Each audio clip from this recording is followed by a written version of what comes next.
Hi hello नमस्कार. मी प्रियांका सावळे.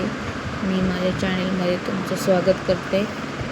तर चला आपण बनवूया कोबीची भाजी. तर मी रेसिपी तुम्हाला शेअर करते.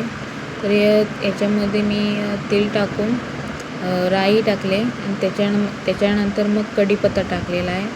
आणि आता मी मिरच्या ॲड केल्या त्याच्यामध्ये. आणि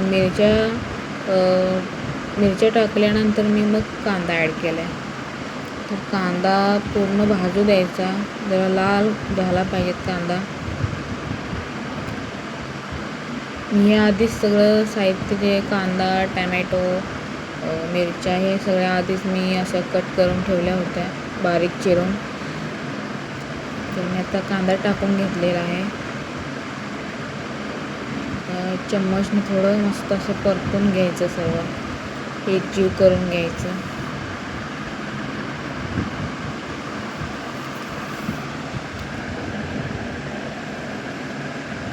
कांदा लाल खरबूस भाजला पाहिजे, तरच त्या भाजीला चांगली चव येते.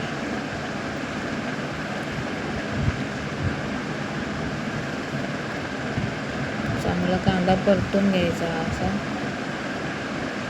बघू म्हटलं एखादा व्हिडिओ रेसिपीचा टाकावा, म्हणून मग जस्ट ट्राय.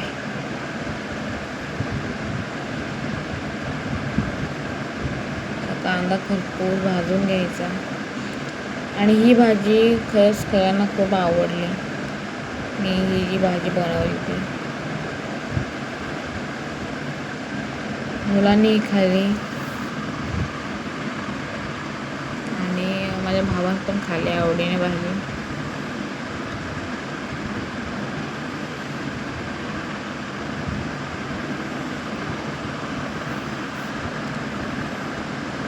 थोडा वेळ कांदा असा लाल होईपर्यंत थोडा भाजायचं, त्याला चांगलं मिक्स होऊ द्यायचं. आणि त्याच्यानंतर मग आपण त्याच्यामध्ये ती डाळ ॲड करून घ्यायची. सॉरी, टॅमॅटो टाकायचे आहेत अजून. एकच टॅमॅटो टाकलेला आहे.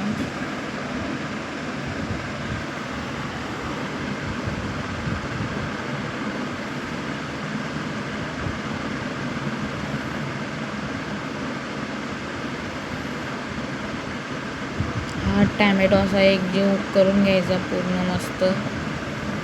चांगलं सगळं मिश्रण एकजीव करून घ्यायचं. ही भाजी मी माझ्या आजीकडनं शिकली, म्हणजे आम्ही आई म्हणतो तिला. पप्पांची आई तिच्याकडून. आणि ही डाळ मी टाकलेली आहे ती चण्याची डाळ आहे. चण्याच्या डाळीमुळं पण भाजी पण बनवतो ना, ती चांगली लागते खायला.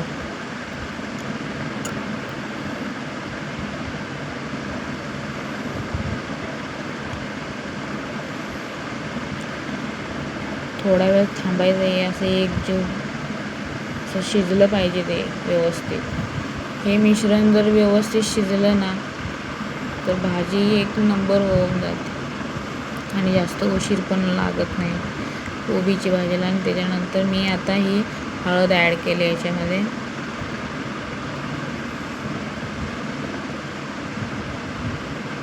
हळद पण चांगली मिक्स करून घ्यायची. त्याच्यानंतर मग मी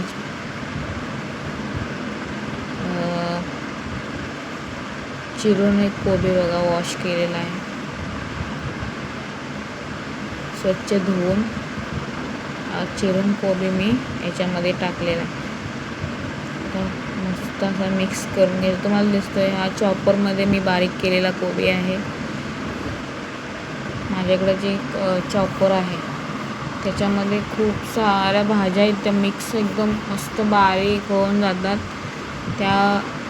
ती भाजीसाठीच आहे मला वाटते. अगदी एकदम मस्त अशा बारीक होतात भाज्या. आपल्याला जास्त मेहनत करायला लागत नाही. छोटे छोटे तुकडे करायचे आणि ते चॉपरमध्ये टाकून आहे ना मस्त बारीक करून घ्यायचे. हा चॉपरमध्येच बारीक केलेला कोबी आहे. आणि मग थोडं आपण चवीनुसार याच्यामध्ये मीठ ॲड करायचं. तर मला ॲक्च्युली एक हातात कॅमेरा होता, मला ते मिठाच्या याचं जे टोपण होतं ते निघत नव्हतं मला. तर मला भावाला बोलवावं लागलं होतं इकडं ये म्हणून. त्यानंच ते उघडून दिलं ते मिठाचं भरणे काय ते मिठाच्या डब्याचं टोपण. आणि मी ह्याच्यामध्ये पाणी टाकले का, तर मी चण्याची डाळ टाकली म्हणून. तुम्ही नसणार टाकत ना चण्याची डाळ, तर ती कोबी वाफेवरती पण आपण शिजवू शकतो. असं काही नाही पाणीच टाकलं पाहिजे म्हणून. तर मी पाणी का टाकलं आहे, कारण मी चण्याची डाळ याच्यामध्ये ॲड केली म्हणून. एक 10 मिनटात ही कोबी खाण्यासाठी तयार.